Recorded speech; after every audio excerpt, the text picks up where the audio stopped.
अब आप पश्चिम बंगाल में बदलाव की एक और तस्वीर देखिए। पिछले 15 वर्षों में पश्चिम बंगाल की सरकार ने मुस्लिम तुष्टीकरण की राजनीति की है।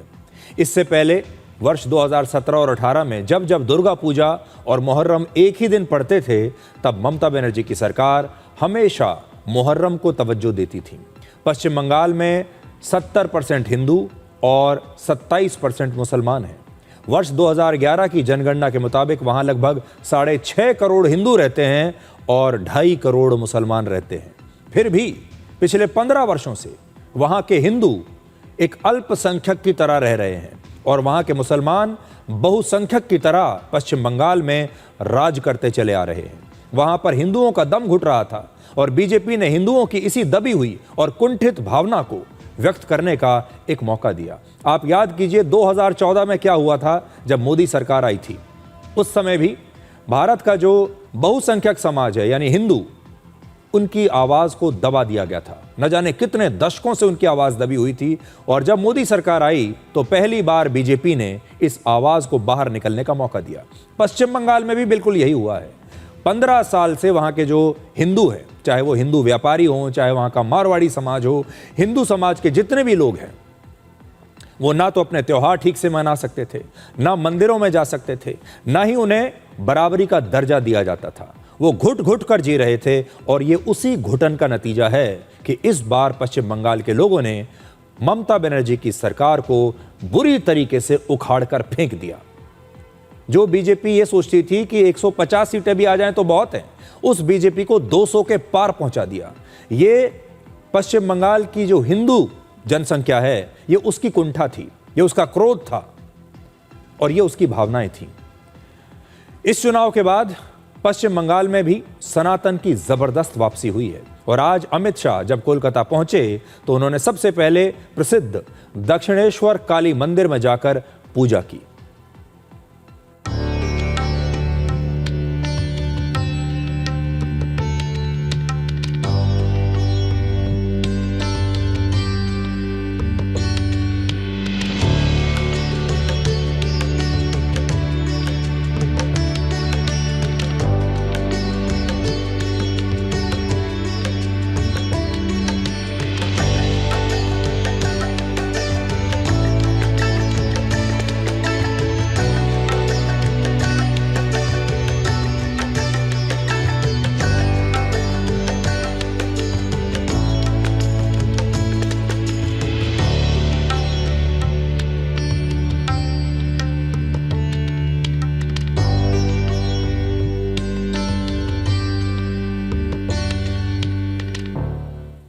तो अमित शाह ने मंदिर में जाकर ये पूजा अर्चना करके एक बहुत बड़ा संदेश पश्चिम बंगाल के लोगों को दिया है। इससे पहले प्रधानमंत्री इन चुनावों से पहले चुनाव प्रचार के दौरान मंदिर में गए थे और मंदिर में जाना भी पश्चिम बंगाल के लोगों के लिए एक बहुत बड़ा संदेश था। अब पश्चिम बंगाल मुक्त हो चुका है, आज़ाद हो चुका है, स्वतंत्र हो चुका है। अब पश्चिम बंगाल के जो हिंदू हैं वो खुलकर मंदिरों में जा सकते हैं, खुलकर सड़कों पर जय श्री राम के नारे लगा सकते हैं, खुलकर अपने त्योहार मना सकते हैं, खुलकर सड़कों पर अपने जुलूस निकाल सकते हैं। धार्मिक जुलूसों पर अब पाबंदी नहीं लगेगी। एक बहुत बड़ा बदलाव है पश्चिम बंगाल के लोगों के लिए। अब 3 पॉइंट्स में आप समझिए नई सरकार का रोड मैप क्या होगा। पहला, बीजेपी के लिए सबसे बड़ा मुद्दा पश्चिम बंगाल का कानून व्यवस्था यानी लॉ एंड ऑर्डर होगा। वहां की जनता अब हिंसा मुक्त शासन चाहती है। दूसरा, पश्चिम बंगाल में घुसपैठ एक बहुत बड़ी समस्या है और घुसपैठियों को हटाना इस नई सरकार की सबसे बड़ी चुनौती होगी, जिस पर जल्दी काम किया जाएगा। तीसरा, पिछले 15 वर्षों में विकास के कई मोर्चों पर पश्चिम बंगाल बहुत पिछड़ गया था। विकास का कोई काम नहीं हो रहा था। केंद्र सरकार जो नई योजनाएं लेकर आती थी, उन योजनाओं को ममता बनर्जी पश्चिम बंगाल में लागू नहीं होने देती थी।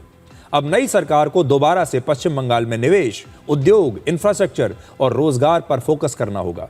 जो मोदी सरकार की कल्याणकारी योजनाएं हैं जो पश्चिम बंगाल में अभी तक लागू नहीं हो पा रही थीं, अब वो सारी योजनाएं भी पश्चिम बंगाल के लोगों तक पहुंचेंगी। आज अमित शाह ने भी कहा कि असम, त्रिपुरा के बाद अब पश्चिम बंगाल में भी बीजेपी की सरकार है, इसलिए घुसपैठ और गौ तस्करी पर पूरी तरह से रोक लगने वाली है। ये विजय का एक और मायना है। आज त्रिपुरा में हमारी सरकार है, असम में हमारी सरकार है और बंगाल में भी अब हमारी सरकार बनी है। घुसपैठ असंभव होने वाली है, गौ तस्करी असंभव होने वाली है और दृढ़ता के साथ बंगाल सरकार और भारत सरकार इस सीमा को राष्ट्र की सुरक्षा के अभेद किले के अंदर परिवर्तित कर लेगी। पश्चिम बंगाल में बीजेपी की जीत इतनी बड़ी थी कि आंकड़े उसकी गवाही अब खुद दे रहे हैं। आज कुछ नए आंकड़े हम आपके सामने रखना चाहते हैं कि पश्चिम बंगाल के लोगों ने कैसे बीजेपी को इतनी बड़ी जीत दिलाई है। तो आंकड़ा नंबर 1, बीजेपी इस बार हर सीट पर औसतन लगभग 11,000 वोटों के अंतर से चुनाव जीती है। 11,000 वोटों का अंतर विधानसभा चुनाव में एक बड़ा अंतर माना जाता है। इसका मतलब यह है कि इस बार टीएमसी और बीजेपी की लड़ाई में बराबरी की टक्कर नहीं थी, बल्कि बीजेपी टीएमसी से काफी आगे थी। दूसरा, 9 जिलों में टीएमसी अपना खाता तक नहीं खोल पाई। कम से कम 9 जिले ऐसे हैं जहां टीएमसी का खाता ही नहीं खुला। तीसरा, पश्चिम बंगाल के 23 में से 20 जिलों में बीजेपी नंबर 1 पार्टी रही, 23 में से 20 जिलों में। चौथा, पहली बार ऐसा हुआ कि पश्चिम बंगाल के हर जिले में अब बीजेपी का विधायक है। और पांचवी बात, पूर्व मेदिनीपुर, झारग्राम और दार्जिलिंग सहित 8 जिलों में बीजेपी ने 100% सीटें जीती हैं, सारी की सारी सीटें जीत ली। इस चुनाव में बीजेपी को पश्चिम बंगाल में 207 सीटें मिली हैं, जबकि टीएमसी को सिर्फ 80 सीटें मिली हैं। ये संख्या ही आपको बता रही है कि पश्चिम बंगाल के लोगों ने इस बार कितने जबरदस्त तरीके से बीजेपी को चुना है। और कल प्रधानमंत्री मोदी भी पश्चिम बंगाल में बीजेपी की सरकार के शपथ ग्रहण समारोह में शामिल होंगे, लेकिन इसकी भविष्यवाणी उन्होंने 27 अप्रैल को चुनाव प्रचार के दौरान ही कर दी थी। इसलिए आज उनका यह पुराना बयान आपको जरूर सुनना चाहिए। बहुत सारे लोगों ने तब इसका मजाक उड़ाया था और कहा था कि बीजेपी तो पश्चिम बंगाल में जीत ही नहीं सकती। चुनाव प्रचार में तो ऐसे ही नेता बड़े बड़े वादे कर देते हैं, प्रधानमंत्री ने ऐसे ही कह दिया होगा।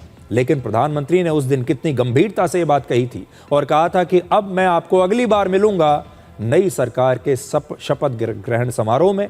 सुनिए क्या कहा था उन्होंने 27 अप्रैल को। बंगाल में जहां जहां गया हूं, बंगाल के लोगों का जो मैंने मिजाज देखा है, मैं इस विश्वास के साथ वापस जा रहा हूं कि 4 मई के नतीजों के बाद बीजेपी के शपथ ग्रहण समारोह में मुझे आना ही है। और इसलिए मेरा उत्साह और बढ़ जाता है।